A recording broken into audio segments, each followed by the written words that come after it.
이준석 전 최고위원께서는 매주 우리나라를 뜨겁게 달구는 주제들을 향한 날카로운 분석과 비판을 했습니다. 때로는 댓글을 달아준 구독자분들의 피드백을 반영하여 주제를 선정하기도 했는데요. 이번 주는 지금까지 다뤄온 주제들 중 핵심 이슈별 정리 내용을 모아 영상을 제작해 보았습니다. 한명숙 전 총리가요, 지금부터 10년 전에 이제 서울시장 선거도 뛰셨지만은 그 총리까지 지내셨을 만큼 소위 말하는 친노 친문 진영에 있어가지고는 대모로 불리는 분이에요.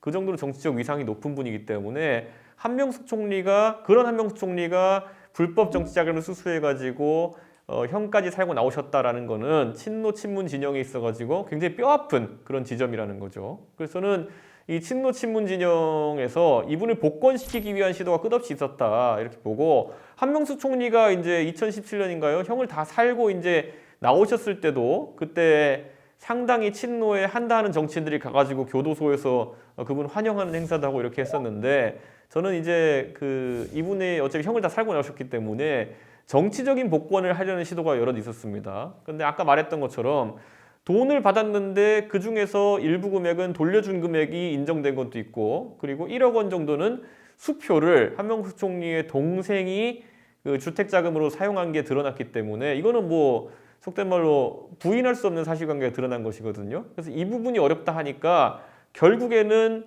그런 사실관계보다는 이 수사 과정 전반에 있어가지고 한명숙 총리에게 불리한 증언을 하도록 증언자들을 유도했다, 이런 것들을 이제 검찰에다가 제기하기 위함인데, 저는 최근에 이제 검찰 개혁이니 뭐니 이런 말 나오는 것과 더불어 가지고 그냥 그런 조류하에서 한명숙 총리를 복권하고자 하는 시도가 아니었나 이렇게 봅니다.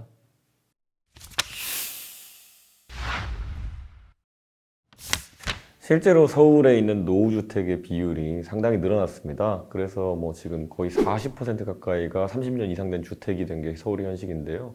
그러다 보니까 이 신규 주택에 대한 어떤 수요라는 것이 말도 안 되게 높아지고, 서울에서 지난 10년 동안 박원순 시장께서 공급을 막아놨었기 때문에 결국 지금 뭐 대란이 발생하고, 여러분이 잘 아시는 것처럼 집값 폭등, 전월세값 폭등이 일어나고 있는 상황이기 때문에 우리가 의식주라고 하지 않습니까? 의식주 중에서 사실 입는 것, 뭐 이건 가격 변동이 크지 않을 것 같고요. 먹는 것, 또 물가가 오른다 하더라도 어느 범위 내에서 움직일 것이고, 근데 사는 것에 대해 가지고 이렇게 가격이 출렁이게 되면은 민생이 진짜 출렁이게 됩니다. 그렇기 때문에 서울시장 후보로 나선 주요 후보들이 여기에 대한 공약을 많이 내고 있습니다.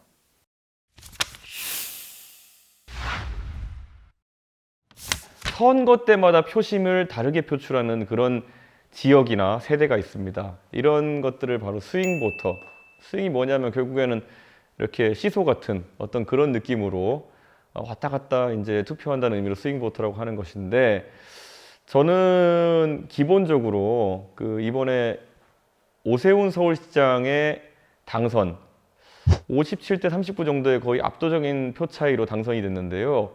이번에 이런 결과가 나온 것에는 지금까지 진보 성향이 강하다고 알려져 있던 2030 세대가 이번에는 반대쪽으로 돌아서 가지고 보수 후보를 지지하는 것이 컸습니다. 그러니까 많은 사람들의 해석이 이제 분분하죠.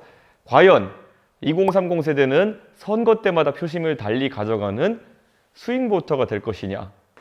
근데 이번에 또 결과를 보면요, 20대, 특히 20대 남성 같은 경우에는 72.5%라는 출구조사 기준의 지지율을 보였거든요. 이러면 어떤 사람들은 이게 스윙 보터가 아니라 아예 이제 보수 진영의 좀 고정된 지지층이 될 수도 있다, 이런 분석을 하는 분도 있습니다. 그래서 오늘은 그런 부분에 대해 가지고 한번 얘기를 해보겠습니다.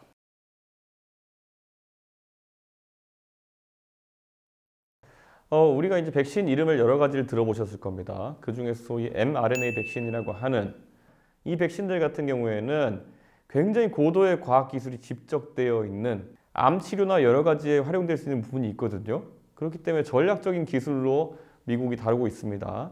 그렇기 때문에 이 백신들에 대한 생산분도 그렇고요, 기술 이전도 엄격하게 지금 미국 정부가 통제하고 있는 상황이고요. 지금 상황에서 미국이나 미국의 최우방국이라 할 수 있는 EU와 이스라엘 정도를 제외하고는 이 화이자 모더나 백신의 공급을 사실상 원활하지 않게 하고 있다.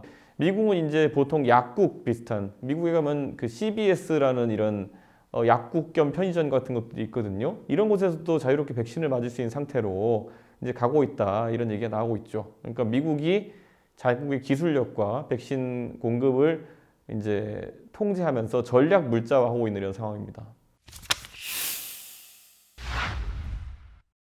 실제로 이번에 20대 남성이 그 오세훈 후보에게 압도적인 투표를 한 것으로 출구조사에 드러나면서 민주당에 있는 많은 분들이 당황한 것 같아요.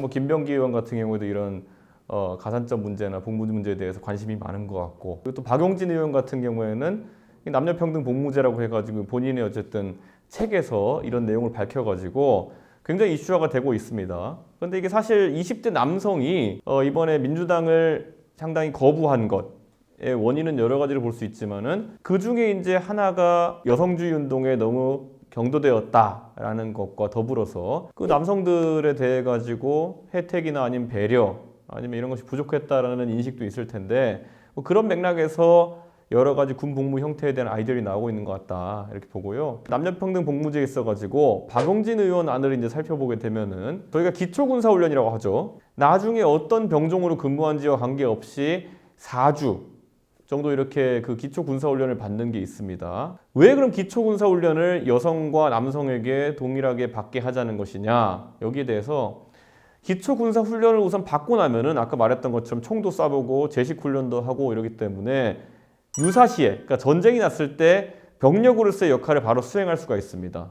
이것을 남성과 여성에게 동등하게 해놓자 이런 것일 텐데, 그리고 나서 박용진 의원 같은 경우에는 조금씩 이제 그렇게 기초군사훈련 포함해서 한 100일 정도만 이렇게 병영 생활하고 거기에 더해서 직업군인을 늘리는 모병제로 가자 뭐 이런 취지인 것 같은데, 저는 뭐 사실 모병제 논의라는 거는 굉장히 오래돼 왔지만은 그게 이번에 20대 남성들의 어쨌든 표심과 엮여가지고 많은 사람들의 주목을 받고 있는 것 같습니다.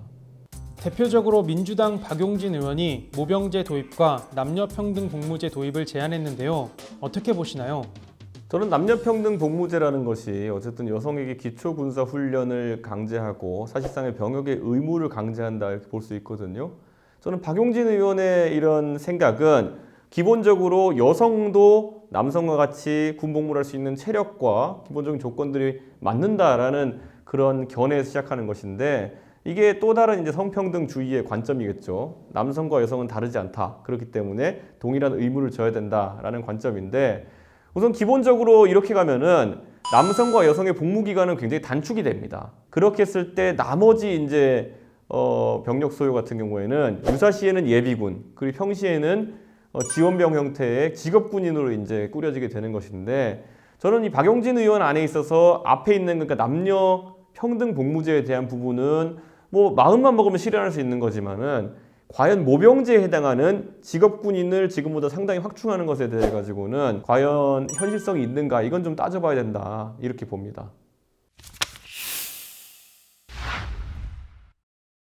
이게 저희가 소위 MZ세대라고 하죠. 2030 세대가 가지고 있는 어떤 문제점들을 진단해 보기 위해 가지고 이제 토론을 제안받았는데, 가장 최근에 그래도 핫한 이슈는 뭐 젠더 이슈 이런 거겠죠. 왜냐하면 지난 서울시장 보궐선거에서 72.5%라는 어떤 역대급 그런 출구조사 결과가 나왔기 때문에 20대 남성들의 표심은 도대체 왜 이렇게 된 거냐, 또 20대 여성의 표심은 왜 이렇게 나온 거냐에 대해서 많은 사람들이 관심을 갖고 있었죠. 그래서 그 토론 내용 중에서도 특히 저와 진중권 교수 그리고 이소영 의원, 장혜영 의원이 젠더에 대해서 했던 이야기들이 굉장히 좀 이슈가 되고 있는 것 같습니다.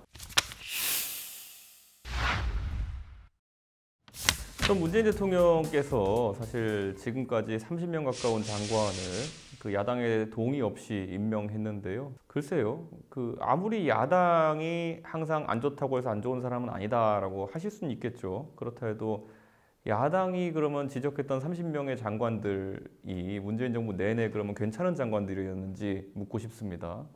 야당의 반대를 뚫고 임명된 장관들, 부동산 정책 제대로 했나요? 환경 정책이나 경제 정책 제대로 했나요?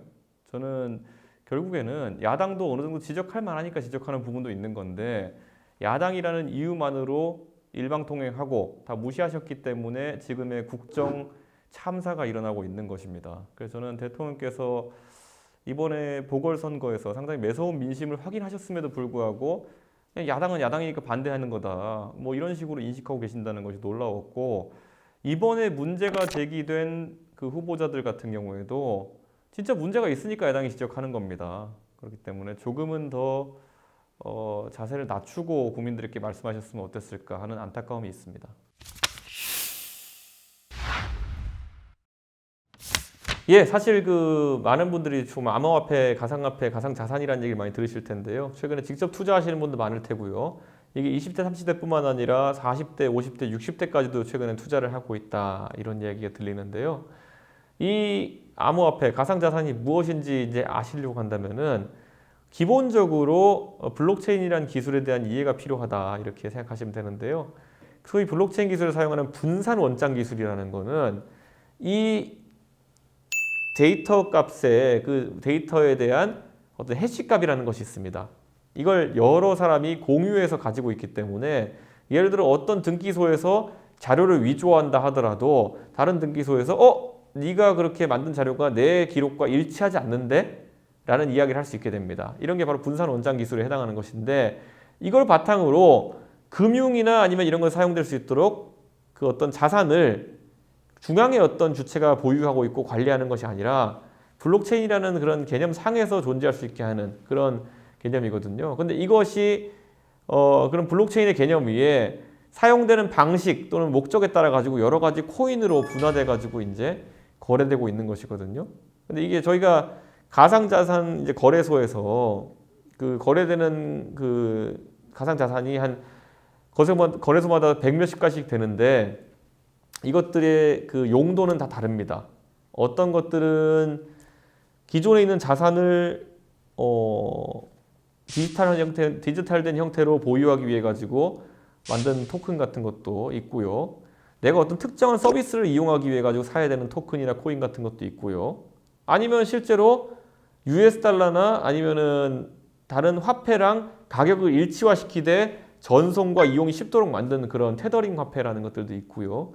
이 굉장히 다양한 종류가 있는데 이것들을 하여튼 거래하는 것이 가상자산 거래소이고요. 그것의 어쨌든 운영이라는 것은 투명해야지만이 이 가상자산 시장이 원활히 돌아갈 수 있는 겁니다. 그래서 오늘은 그런 부분에 대해서 얘기를 좀 해보겠습니다.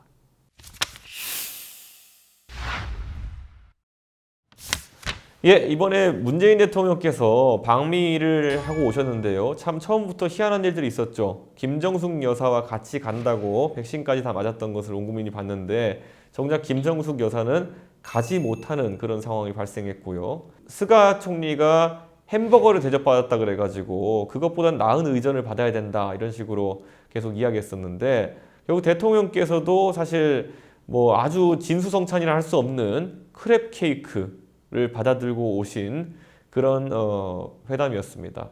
전 기본적으로 문재인 정부가 이제 임기 말기에 이제 다가오면서 외교적 역량이 사실 강할 수가 없는 시기입니다.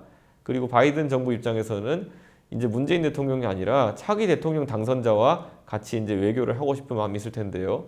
저는 문재인 대통령께서 어쨌든 뭐 앞으로 한미 정상회담이 더 있을지는 모르겠으나 최대한 노력을 하셨다. 그러나 약속했던 것들의 상당 부분을 지키지 못했다. 또는 근접하지도 못했다. 이런 인식이 있습니다.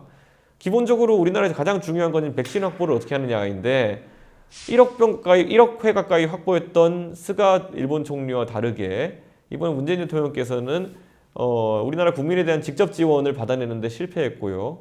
다만 그 미군과 같이 작전하는 한국군의 그러니까 한미 동맹을 위해서 그 병사들에게만 55만 회분을 이제 지원하겠다 이렇게 이야기했는데요. 저는 이거는 미국이 할 수 있는 최소한의 조치다. 왜 최소한의 조치밖에 이끌어내지 못했을까? 제한적인 성공이다 이렇게 평가하고 싶은데요. 기본적으로 이 미사일 협정이 이제 사실 폐지되면서 저희가 탄도미사일 개발에 대한 제약이 풀린 것은 다행이지만 원래 문재인 정부는 초기부터 그 SLBM이라고 하죠. 잠수함 발사 탄도미사일을 하기 위해서는 어느 정도 덩치가 있는 잠수함이 필요하거든요. 그리고 덩치가 있는 잠수함을 만들려 그러면은 원잠을 만들어야 됩니다. 그렇기 때문에 그 잠수함용 원자로에 대한 그 핵농축 같은 것을 허용받는 것을 많이 원했던 것으로 알려져 있는데 그런 것은 실제적으로 이뤄내지 못하고 결국 탄도미사일 거리 제한만 사라진 그런 상황이 됐습니다. 그래서 그것도 제한적인 성공이라 할 수 있겠고요. 백신 문제는 뭐 두말할 것도 없습니다. 백신에 관해서는 줄곧 그 백신 스와프 얘기도 이제 했었고요. 백신의 위탁 생산이라든지 이런 것들을 많이 얘기했었는데 이번에 확인된 거로는 삼성 바이오로직스에서 백신을 단순히 그 마지막 공정인 그 액을 이제 병에다 넣는 병입하는 과정에만 그 우리나라 업체가 참여하는 것으로 되면서 실질적으로 백신 생산을 하게 된 것은 아니니까요. 저는 지금까지 국민들이 기대했던 바나 아니면 청와대에서 광고했던 것과는 다른 방향으로 결론이 났다 이렇게 봅니다. 네, 이준석의 픽. 이준석의 픽 오늘은 모든 공직자 재산 등록. 그 장관 후보자들의 한미 정상회담에 대해서 알아봤고요. 혹시 부족한 점이나 더 보충해야 될 부분이 있으면은 댓글이나 다른 경로로 저에게 소통해 주시면은 보충해서 알려드릴 수 있도록 하겠습니다. 감사합니다.